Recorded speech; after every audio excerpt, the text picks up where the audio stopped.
He reached out and rubbed a lock of her dark red hair between his fingers. Now, about that stress you were complaining about. That did it. Taylor didn't know if Gordon was drunk or delusional, and she wasn't sticking around to find out. She had to get out of here. She lunged toward the door. Gordon grabbed her, his grip punishing. He locked one hard arm around her waist, capturing her wrists in his other hand. "Shh," he muttered against her face, and she could smell the scotch on his breath. "You're going to aggravate your headache." He half lifted her, moving her toward the bedroom. "I know how to make it better." "Let me go!" Taylor began struggling, jerking her arms around in an attempt to free them, throwing her body weight against him to slow his progress. It wasn't working. They were already at her room. "Stop fighting me," he commanded. "You want this as much as I do." "No, I don't. It isn't happening. Not now, not ever."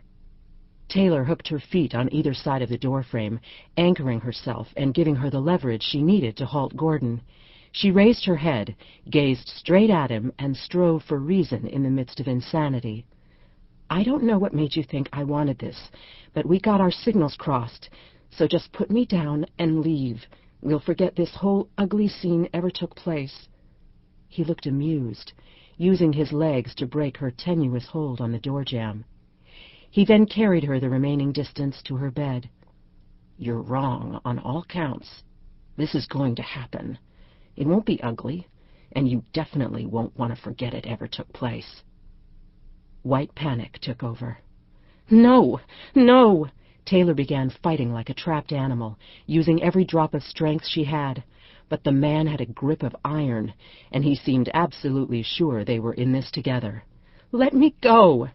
He pinned her to the bed, dodging the blows of her fists and the sharp jabs of her knees as she tried to kick him in the groin. He straddled her body, locking her legs in place and capturing her wrists over her head in one hand. He crushed his mouth against hers to silence her screams. "Shh," he whispered. "You have no idea how good this is going to be." Taylor thought she was going to be sick. "I know exactly what you need. I'll give it to you, all of it, and more." "But I don't want you." She ground out each word, desperate to get through to him, to shatter whatever fantasy his mind had conjured up regarding the two of them. "Yes, you do. I'll prove it to you. In a few minutes you'll be begging for me, I promise." He was unbuttoning her blouse, caressing her as he did, her shoulders, her arms, her cleavage. His grasp on her wrist tightened as she flinched away from his touch. "Enough games, Taylor. No more fighting, and no more waiting. It's time." "No, it's not." She bit his lip, and he recoiled in pain. She used his moment of weakness to yank her arms free, slamming her fists against his chest with all her might. "Let me go, you crazy bastard! Get your filthy hands off me!" The outburst would cost her. Taylor knew it the instant she saw Gordon's reaction. A violent jolt of tension rippled through him. He went still, raising his head to stare down at her. Something scary and hard glinted in his eyes, darkening them to near black. A heartbeat later, one hand was encircling her neck, his palm pressing down on her windpipe. "Don't ever speak to me like that again. Is that understood? I won't take that from anyone." Icy fear speared Taylor like a knife, and she struggled to breathe. "I understand. I'm sorry." The hard glint in his eyes ebbed. "That's better." "You're hurting me." "Am I? That's not what I had in mind." The pressure against her throat disappeared, and he bent his head, nuzzling the hollow between her breasts, tracing the path with his tongue. Taylor's guts twisted. She had to think. "Steph will be devastated. We can't do this to her. She loves you." He laughed, his breath hot against her skin. "Not love. Passion." He was stroking her waist, fumbling with the button of her slacks. "Steph's fire," he muttered. "Exciting, hot, irrepressible." He slid down her zipper. "You're smoke. Elusive, intangible, hard to capture." His palm kneaded her abdomen, his fingers rubbing up against the top band of her thong. The ultimate turn-on. But you knew that. You've been taunting me with it. No. Taylor sucked in her breath, receding from his touch. You're wrong. I'm right. He cut off her protest with another kiss. I don't misread signals. Yours were crystal clear. We just had to wait for the right moment. Well, it's here.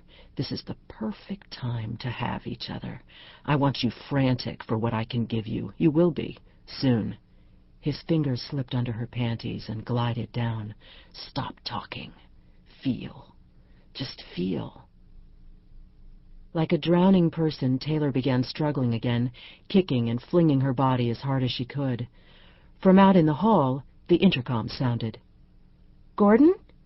Steph's voice, tinny since it came from the lobby, drifted to their ears. "I'm back. The doorman says you're still up there. Hurry down." Freezing, Taylor watched Gordon's face, wondering if he was going to stop, wondering if Steph's voice had even registered in his passion-clouded mind. "My cousin," she whispered. She couldn't risk setting him off again. "She's waiting for you." A muscle worked in his jaw. "It seems that way." "So this isn't the right time for us, after all?" "Perhaps not." Taylor felt her first real surge of hope. "You'd better go." Her hope was dashed as his lips thinned into a grim line and his palm clamped back down on her windpipe. "I hope that's not an order." "Not an order. A suggestion. A request." "Good." He didn't release his hold. Keeping his hand locked around her throat, he groped in his pocket for something. Taylor saw him pull out a dangling silver object that glinted in the late afternoon sunlight. Then the pressure on her windpipe intensified as he strengthened his chokehold. "We'll finish this, Taylor," he vowed. "You have my word. I'll be back. Next time we'll have all the time we need. Be patient. Be good. Be mindful." He squeezed down harder until the room began to fade, black spots dancing before Taylor's eyes. Leaning over, Gordon brushed her lips with his. "Until then," he whispered, just before she lost consciousness, "I'll be watching you." Taylor came to, coughing and rasping as she brought oxygen back into her lungs. It hadn't been a nightmare. It had happened. Her disheveled clothing was a glaring reminder, as was the pain in her throat. Swiftly she scanned her room. Gordon was gone. The beechwood pendulum wall clock said it was 3:25. Gordon must have met Steph downstairs. They were on their way to the heliport. She jerked upright, only to be dragged back down, a cutting pain in her wrist. She twisted around, peering up to figure out its cause. She was handcuffed to the brass headboard. And the night table telephone was missing. Gordon had obviously removed it, anticipating that she'd try to alert Steph or the cops about what had happened. He wanted to buy himself time, and he'd succeeded. She was trapped, but had no intention of staying that way. Frantically, Taylor tugged at the handcuffs. As expected, they were locked. She began working at the headboard, trying to loosen it, using her free hand to add leverage. The brass spindles were tubular, the weakest part of the bed. Breaking the spindle she was handcuffed to would be time-consuming, but not impossible. She worked for nearly 2 hours before she felt the spindle start to crease. Redoubling her efforts, she jerked back and forth with all her might until, with a snap, the spindle broke in the middle.